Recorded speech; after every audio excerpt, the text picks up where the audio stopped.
Hi, welcome to the November 2017 Houston Clutter Coaching Meetup Group. Say hi, everybody. Hi. My name's Gayle Goddard, and I'm a professional organizer. My business is the Clutter Fairy in Houston, Texas, and I do this for a living, which is why I'm going to talk to you about organizing today, organizing topics and things. Tonight's topic is, I can never remember when I have to. Enough stuff, embrace your reason for the season. So the holiday season means a whole lot of things to everybody. It's all different for everybody.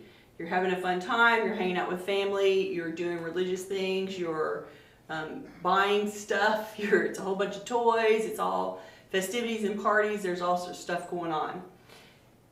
But it can also mean added stress as we, and I'm going to read the list here, overcommit our time, because what's the first thing you do? You start accepting invitations to parties, right? Overspend your budget, because you know you buy more for your grandkids than you should. I'm not calling you out or anything. Every grandparent in the universe does that, and you know we all spend too much money at Christmas time or whatever your holiday season is where you're buying gifts. It's something that we all do. You overwhelm our homes with a big batch of clutter, brand new batch of clutter, right? The traffic and the noise, the crowded stores, all of the stress from trying to get ready and having stuff happen and getting everybody's travel and it all working out. It's a really stressful thing to do, right? The packed calendar sort of takes the joy out of the wonder of the season, right? I've said it before, the source of your childhood wonder and magic and fabulous memories of what a wonderful holiday season it was, that experience that you had as a kid was because some grown-up in your life did a whole lot of work, right? The parent, the teacher, the volunteer at church did a whole bunch of work to create your wonderland and your magical experience, right? So we're all aiming for experiencing that fabulous, as we remember it, event like it was when we were kids, except now you're the grown-up and you're the one responsible for making it happen. So it's a little bit, it's not quite the same experience for us when we come in charge of making the magic happen instead of just experiencing the magic, right? The visual wonderland takes time. So I think of things like the Christmas village, the train sets, all of the outdoor decorations, the people that do the whole yard action and make it all happen, right? Some people, I have a friend, calling you out, Deb, who lives in up north, and she is big Christmas fan, and so she takes everything in her house down, all the decorations, all the hand towels, all of the stuff on the walls, all the things in the cabinet, it all comes out, and a whole bunch of Christmas goes up instead. So she like rotates her entire house decoration, every room, every bathroom, everything from regular to Christmas. Which, oh my gosh, it's the most beautiful thing you've ever seen. It is really, truly a wonderland. It was an amazing thing to walk around in that house. I got to visit it once while we were working together, and it was an amazing thing. And oh my gosh, what an immense amount of work to take all the old stuff down, to put all the Christmas up, and then think about it in reverse. When the holiday's over, you gotta go put it back again. The special food. Everybody always has some special meal or food or cookies or baking or whatever. There's a big cooking event that happens, right? That's a huge amount of work. Now, some people really like to cook. Some people don't. I'm one of those people. If you have a holiday tradition about producing meal XYZ and dessert, you know, ABC, and you have to do a whole lot of work to make those come out. It's an extra thing to do in the year. Parties. What if you're going to have parties? You have to clean the house, man. If you're having a party in your house, you got to do some serious house cleaning, right? All of these things combine to add hours to your day and cram things to do. And it's kind of hard to have that peace on earth, goodwill towards men experience when your to-do list just tripled in length, right? I'm here to talk to you today, really, about let's modify that list so that you can get back to a place where you're enjoying the season and you're not super stressed or really overwhelmed or finding that the holiday runs you dry and makes you fall off the cliff when you get to January 1st, right? Okay. Turn the page. So let's take a moment to talk about the ways that you could experience the holidays differently before you start doing all those gift wrapping, gift buying, decorating the house, buying the food, doing all the stuff that you normally do out of habit. Let's stop and think about how you could approach those differently. What if your family traditions are all about sacred ritual? If for you, when you think about the holiday, if for you, the way that you experience it with your family is that you guys focus on the religious tradition, you're going to church services and choir performances and the kids play where they're doing the nativity scene and all of those events around your religious venue, if that's what it is for you, if that's what really juices you up, then you can focus on making those things happen for your family instead. When you go to make your planning, prioritize getting to the, one of the things that we go to the midnight mass, and they always have a big long choral performance in advance of it. So we go as a family early enough so that we can get seats and listen to the music beforehand. Seriously produced with instruments and all sorts of craziness, but we like it because we're musical people, right? So it's part of how we enjoy the experience. If this is what's important to you, then let's focus on making your plans to get to those kind of events as opposed to things that aren't associated with that tradition. Some people see it as a season of renewal. This is the time of year when you're rolling to the end of the year and New Year's on its way, and your mind drifts to how did the year go and what are my goals for next year, and you want to contemplate about how your life has evolved over the past year and what your plan is for the next year. Some people are into that kind of planning, and it's not particularly religious association, it's just how you contemplate the turning of the seasons every year, and you want to experience that rollover at the end of the year. So maybe you can focus on having those experiences, whether it's in a group setting or not. See, the chair thing worked, you guys. If you're going to focus on having that self-evaluation, what the end of your year has been like, what your 2017 has been like, and where you're going in 2018, then you can focus on, maybe you got to go to the burning bowl ceremony, or maybe you want to go hang with your friends and do some kind of collage, or whatever it is that makes you feel like you ruminated about your year and made your plans for next year. For me, family gatherings are super important. So my family is really big on anything that we celebrate involves all of us showing up at usually my sister's house, sometimes my dad's house, and somebody's cooking. There's going to be a meal, we're going to sit down to a meal. So this for us is a big part of whatever event takes place over the holidays. And thank goodness my brother-in-law really likes to cook. So he sees the holiday cooking as a entertainment. It's a chance for him to make something fancy, and we're the guinea pigs, which is so awesome because we love it. And he is off of work, and so he can put his time into making some, trying some new recipe off of Alton Brown. Right? Did I say that correctly? He's always, got some big slab of meat recipe that we got to try out at Christmas time, and it's awesome because we get great food every year. And so for him, that's like he loves it, and we benefit from that, and so we all gather as a family around some kind of a meal. And some people, the religious aspect isn't as important as it is to spend time with your family and make all the events be about your family. So get your family together to watch movies, to go caroling, to volunteer as a group.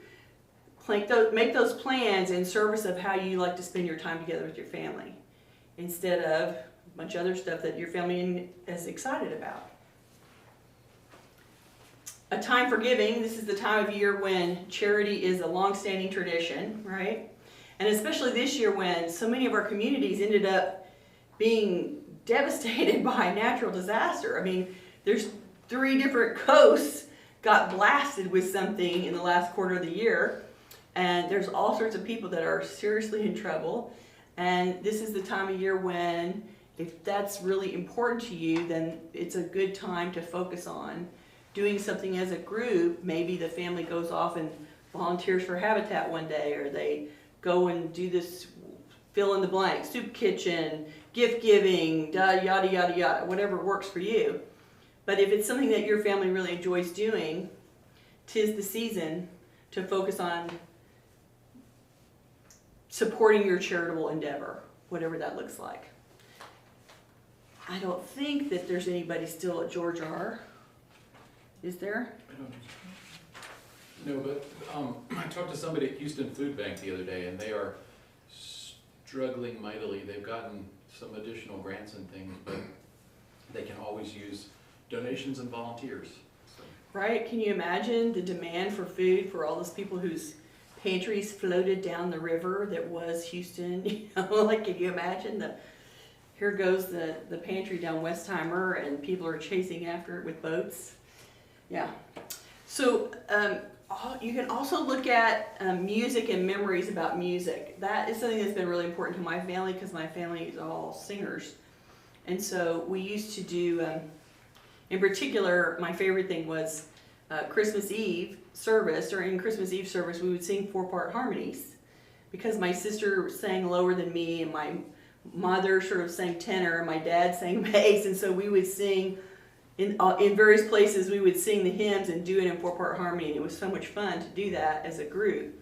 Now that my mother has passed away, that's a really rich memory for me that's really special, and I miss being able to do that, so I'm really glad I have that memory. And there's a lot of music that happens during the holiday, and boy, if music is your thing, every chorus on the planet does some kind of holiday something, whether it's a high school chorus or the little elementary kids or whoever. You know, you can go to listen to the Houston Symphony do something, right? And you can get music at the Nutcracker, and there's ways to make music be your part of your holiday tradition and experience that and have some really wonderful memories from that. All of this to say, you can think about all your holiday routines and shopping and gift wrapping and all the travel that you do and decorating and parties, but you have to ask yourself at this point, how much of that is habit? How much of it is the stuff that you've always done and you always did, and you started to do it because you had little kids, and now the kids are 30 and the traditions don't make sense so much anymore? Like, life has shifted and changed, and now's a good time to say, well, this year let's take some of the burden off. I don't want to cook a 5-course meal. Cooking's not my thing. I don't want to buy 47 gifts for everybody and have the tree be buried under gifts. Like, who really needs that when everybody's an adult, right? Yes, I know there's grandkids and everybody has grandkids in the mix, but there's ways for you to look at all the things that you've been doing all this time and run through the list and say, do I really want to cook this meal, this traditional meal that we always have every year, and it takes me 17 hours to do it, and I'm exhausted when I get to the table, and like, why, right? For Dawn, it's like, woohoo, I get to cook something cool, and thank God, because if it was up to me, nobody'd get nothing. There would be no food coming out of my house, so thank you, Dawn. I can never say that enough. Thank you, Dawn. But if it's not your thing, then dial it down, right? Look at that tradition and go, okay, so I went way over the top while the kids were little, but now we're all grown-ups and I don't quite have to do that. What's more important is that we all go to church and this and this and this together, or it's more important that we all go volunteer together. And shift some things, slot some things in and out to change the level of stress for you. We offered a shorter version of this material as a newsletter this week. And I got some really interesting emails that you haven't seen yet. Some really interesting emails back as people have said to me, this is how I've modified my season. And somebody who actually came to the early days of the Meetup group wrote me and said that she had been decluttering her kitchen gadgets and dialing down the meal that she provides at Christmas because everybody's grown and the kids are 30-ish and they're all working and they can't show up at all show up at a specific time, the same time and date for Thanksgiving or Christmas because of their work.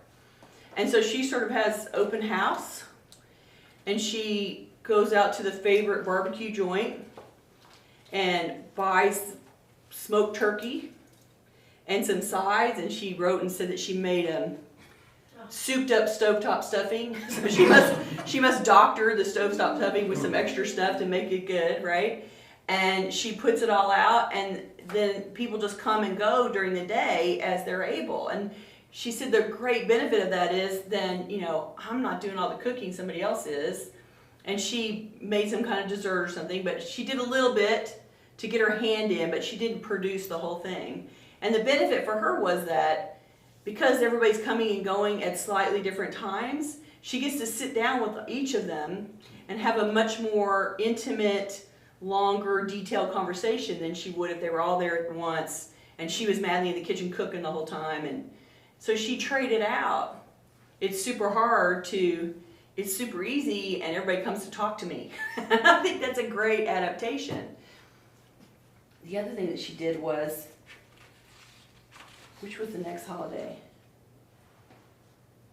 So another person sent me an email too and was lamenting that she's been decluttering for a long time and she keeps trying to tell her family, please don't give me a whole bunch of stuff, and they keep not getting the message.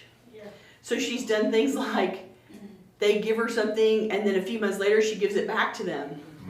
Or they give her something and then she sends it off somewhere else. Or she's like, she keeps trying to say, please stop, please stop, please stop. And she was begging me to give her some suggestions about how to shut it down. And you know, you have kids, you have grandkids, and they feel like they need to provide you with evidence of their caring. And my response to her is going to be, I haven't written her back yet, but my response is going to be what I was talking about earlier. Set out a gift list for the people that you want. She's already said to them generically, please buy me consumables, please buy me experiences. I want to go places, I want something that I can eat or use up. Please don't buy me stuff. And so far it's been only partially, you know, successful. It's okay. It's only been partially successful, and she's really, you know, she feels like she's sort of ricocheting things back out of the house. And I think part of it too is it's been so hard for her to go through her stuff and let go of it. The idea of adding to the burden at this point is really weighing heavily on her. So I suggested, if they're not getting the message with generic buy me consumables, buy me experiences, I'm going to write her back and say, send them a list. Send them a list of exactly what you want. Tell them you want tickets to this event and here's the link. Tell them you want this, you know, fruit of the month box and here's the link, right? Send them exactly what you want and a big list of it with the presumption that they're not going to buy all of it, so you don't know which ones you're going to get. Again, but they can pick according to their budget, and you make sure that everything on the list is not solid. It's not stuff, it's experience and food. Yes, sir, you have a face. Oh, I was just going to say Astros are up 2-0. I don't know whether that'll matter later, but we'll let you know. People watching on YouTube probably will already know the answer. Well, they'll know the answer, right? We don't know yet. It's still a mystery. That was a perfect example to me of she's working really, really hard, and her family is sort of having adjustment issues. Like they're having trouble adjusting to the new normal, which is I've reached the point in my life where I don't want stuff coming in, I want it going out, right? And sometimes turning that tide requires a little bit of effort, but keep going, keep going, keep going. And I think making a list, there's no shame in publishing a list. When somebody gets married, they publish a big old list. You know what I'm saying? When somebody has a baby, they publish a big old list. And you know why? Because they need exactly what they want. to manage the baby, to start their household, blah, blah, blah. Why should it be any different at the holidays, right? And if you're at that place where it's like, ta-ta-ta, I'm deflecting, don't let anything else come in my house, right? You know, you can also tell them, if you buy it now, you will have to take it out of my house later when I'm gone. I'm writing your name on the bottom of it. Right? Having done that a few times, you know, you find yourself as a child standing in a house, and I've had lots of clients in this place, and they're like, Mom, really? Why is all this stuff here? And it's because you're grieving and because you're miserable and because it's, you know, it's the worst possible time that you can manage a project like this. And depending on what your life situation is, you may be having to do it in, you know, 48 hours or 2 weeks or a month. And it's like the most stressful time ever, right? So it's the worst thing. But you have no idea how many kids stand in their parents' home and go, oh my God, why is this stuff here? Why do I have to take it out? So, you know, tell them that now. You know, darling, if you give it to me now, you're going to have to carry it out after I'm dead. And sometimes that helps, right? It's just a little reflection of this is the reality. Later, you're going to be packing it up in a suitcase. Tell them you want flowers. Yes, ma'am. Yeah, I've seen a lot of that, like in families, or even my own family, like cousins, you know, their mom is, you know, my aunt has passed away, and then her mom passed away, her, you know, all the ancestors, and right, she was had a really hard time getting rid of things. So they guilt trip. Right, there is kind of a guilt trip. The other person, you know, oh my gosh, and then all of a sudden you need a whole property to store stuff. Just to store some old stuff that you don't want to go through, right? You're not gonna bring the person back, you know, it's kind It of, is. I think it's not part of it. And sometimes you're the last one standing. Like some of my clients are the last relative Did standing. you sort of summarize the... Oh I'm yes, not she sure. was saying that if you're the one that's inheriting this person's past, the aunts and uncles have passed, and it all comes down to you, and then you end up having to have a property just to house the stuff that's you've inherited and you can't face going through. And this happens to everybody, and God forbid that you're at the bottom of the funnel. Like if you're, you know, these people are all related, and this one dies and it goes to this one, and this one dies and it goes to this one, and this one dies and it goes down here and over here, and eventually there's somebody left standing, and it's all coming to you. And God help you if it hasn't been thinned out to that point, because then you're like decluttering 6 people's lives instead of 1, and that is a big project. I get a lot of phone calls like that. It's like, my mother and then my dad and my grandmother's, they still have my grandmother's stuff, and you know, they're like trying to figure out what to do with all the stuff. It's the same project no matter how many generations, but it's very hard to be the person that ends up with more than one person's stuff. It's bad enough if you get your own parents and you don't have siblings to split it up. Like what if you're the only child, right?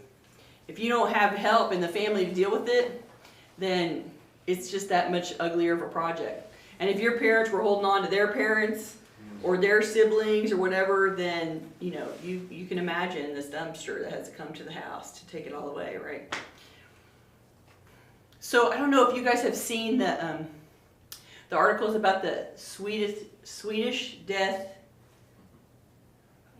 cleaning. Thank you, which is the English version of what they actually say, but the idea being that it's your responsibility as a mature adult to not lay this burden on your children and to start doing that cleaning yourself.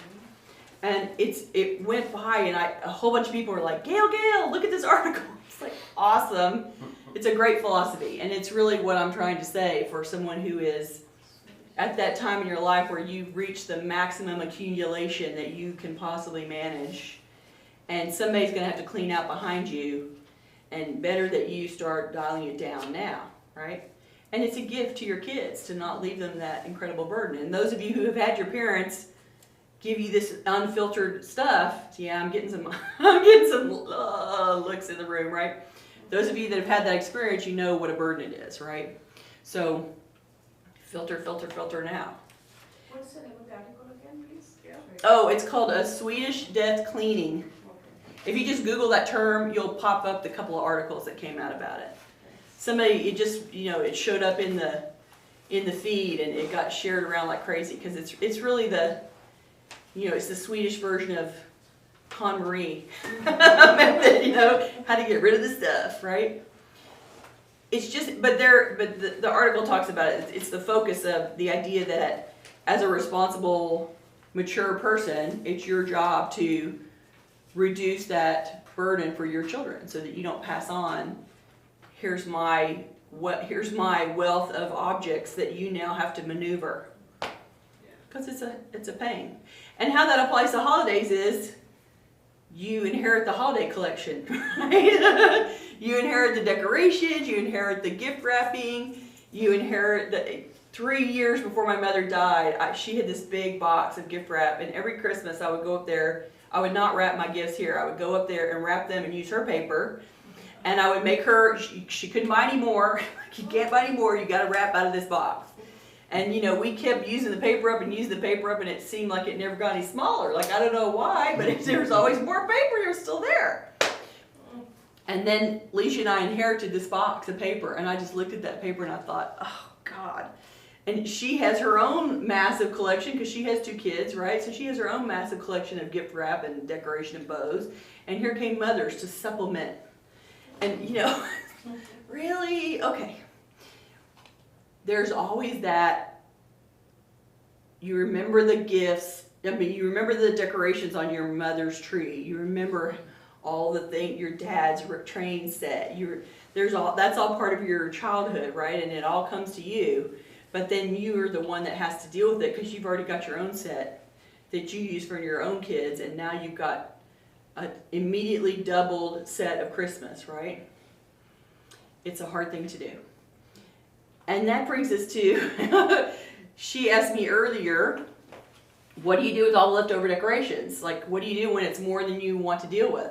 And part of it is that when you have kids, you really dial it up for the kids, right? You like seriously expand the collection because you have little kids running around, and that's part of making the magic. And then they know that Santa Claus isn't real. Hope there's no kids watching the video, sorry. Spoiler alert. Then they know that Santa Claus is not real, and you know, they're into their own experience, and they're not buying 400 million toys. They want the, you know, the new laptop for Christmas. And so your money gets funneled in a different way as your kids become adults, right? And so the way that you decorate changes, hopefully. Like, they all want the same stuff, but you're tired and they're not 6 anymore and they know Santa's not real. So you can probably dial it down, right? And it's one of the adjustments that I think people have a hard time doing because you associate all that decoration with your own childhood and your own experience of Christmas, and it feels like it should be that way. Except that, you know, nobody wants to work that hard anymore, right? So it's one of the things that you can, as the kids get older, you can pare it down. And then you start giving it away. So you know that every school on the planet decorates their classroom. Every church decorates their rooms. Every charity does, they do gift wrapping, they wrap their facility, you know, anything that you can give to someone that needs to decorate. And it's always going to be someplace with large volume of people and an expectation of event. So the sports club, the homeowners association, the schools, the daycare, the la la la la la. You can save them a lot of money by packing up a nice set of decorations and going and donating it to them, right? There's always people that do the, you know, come and gift wrap and pay me $1 and the money goes to the pets or whatever. There's gift wrapping stations. Well, you can supply them with excess gift wrap, right? If I could have taken that box away from Mother at the time, I would have said, gee, Mom, we're going to go down the road and give some of that away. I just did my best to use it all while she was alive. I did my best to make a dent in it. I guess to sum this conversation up, I want to say, we get stuck in our habits, we get stuck in our traditions, and they make sense at certain points in our life. When the kids are there, when they're little, when you're, whatever's happening in your life, and you create a pattern, And then you keep executing the pattern without thinking about it much. And there's points in time where you can say, yeah, when I was 30, 12 hours of cooking was okay with me. But now that I'm 60, that whole 12 hours of cooking thing doesn't really work anymore, right? Take the time to evaluate what really makes the holiday feel special to you and try to focus on that and try to carve out some things that don't serve you anymore. And if the kids complain, tell them it's their turn to cook. If Don ever says that to me, I'm going to have to go to the barbecue place. Okay, does anybody have any questions that they want to ask me about this point of view, this conversation about Christmas? Yes, sir. Actually, a quick thought that popped up earlier. A friend of mine was happiest in the world when I gave her a Zoom membership. So you can put that on your list, like See? membership and Zoom membership, because those are the tiny ones. And she's like, thank God, not stuff.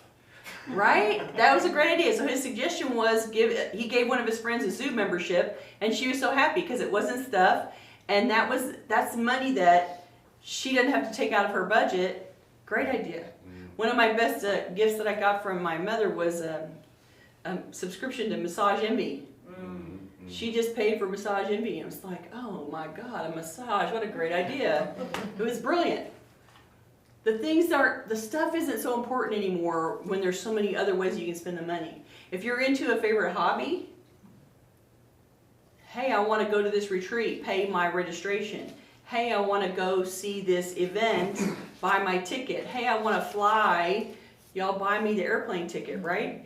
You're not 6 anymore. You don't need to have something with bells and whistles. You can totally anticipate and enjoy you got an airplane ticket for a trip that's 6 months from now. That doesn't diminish your experience as a holiday when you're a grown-up, right? So that kind of experience is a great idea. And memberships, dues. This tripod was a Christmas gift. I needed a tripod, I asked for it for Christmas. Right? Plants or flowers also, like. Right. Pretty plants and flowers, that's a wonderful idea. There's a million food of the month clubs that you can do. You just have to be careful that it's not too overwhelming of a delivery. Sometimes you get on the plan and then like 47 pears come to your house and you can't possibly eat them all, right? So you have to think about who's going to get it and how much they're going to be eating before you send them something super huge. Yes, sir. We have, we lived for a few years in Fort Wayne, Indiana, and they had a brand of pickles there that the whole family loved. And so we always, anytime anyone came to visit from Indiana, they brought pickles. And they've, of course, eventually this company, Secklers, started their online presence. And so now, every year my parents order, every one of us every year gets a box of 6 jars of different kinds of pickles. That's awesome. Holidays mean pickles now. Right? But that's great. Holidays mean pickles. My family knows, and like I get books and consumables. The end. That's Right. it. I get books and food. Well, and olive oil. Yeah. There's yeah. so that's another present that his dad sends. Is there's an olive oil specialty store in Chattanooga, and he makes all his own olive oil bottles with all different flavors and craziness and vinegars, and it's wonderful. So he ships olive oils to everybody. It's like great. You use the olive oil in a couple of months, it's gone. You loved it. It was fabulous. And then the glass jar goes in recycling. Yay, right? It's a great one. That's a really good one. Don't buy candles. Let me just say, don't buy candles. For a whole bunch of reasons. Consumable but not consumable enough. They're consumable but not consumable enough. There's too many people that level of odor is so uncomfortable, unpleasant, triggering, asthma, it's like too strong. And they never go away. I carry out so many candles out of people's houses, you have no idea. And the more beautiful it is, the less likely the person is to burn it. So it's a consumable, but it never actually gets consumed because it's too pretty. So yeah, no candles, no candles. Gayle, sorry, I go through so many candles. Cool, send them all to her. She uses all the candles, right? I burned like 3 or 4 at once, different, and I just, they go so fast. That's awesome. Well, okay, so she's the exception, not the rule, right? But see, you can put candles on your list because you actually burn through them. Yes. Yeah, I had to I was so excited when what was the most recent, before Harvey, Big Ike, when Ike came through. Yes. And the electricity was out in my house. It was like, ooh, I have candles to burn. And of course, my electricity was off for 3 weeks, so I burned a lot of candles at night because there was no electricity. So I got to get rid of a bunch of candles that had been sitting around causing me grief. And when the electricity came on, those all went in the trash. I was like, I am sick of you. Boom. And that was like, that means no electricity to me now. And I look at candles and think, oh, no air conditioning. Ugh.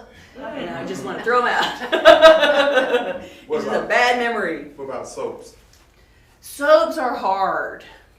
So soaps are pretty, but they don't go as fast as you think, right? Like you can think about how long it takes for that bar of soap to get used up.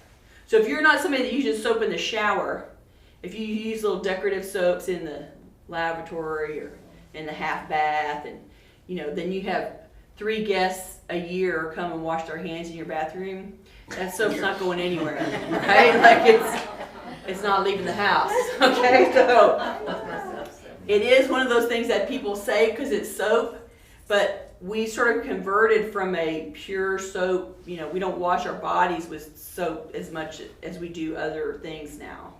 So a lot of people use more gel stuff and it's less drying and blah, blah, blah, right? So the whole soap thing, not in big volume.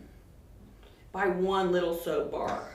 Go to the fair and buy the person's custom made out of goat's milk with felt around it, their specialty homemade creative project soap, which will probably never be used 100%, but at least it's only one.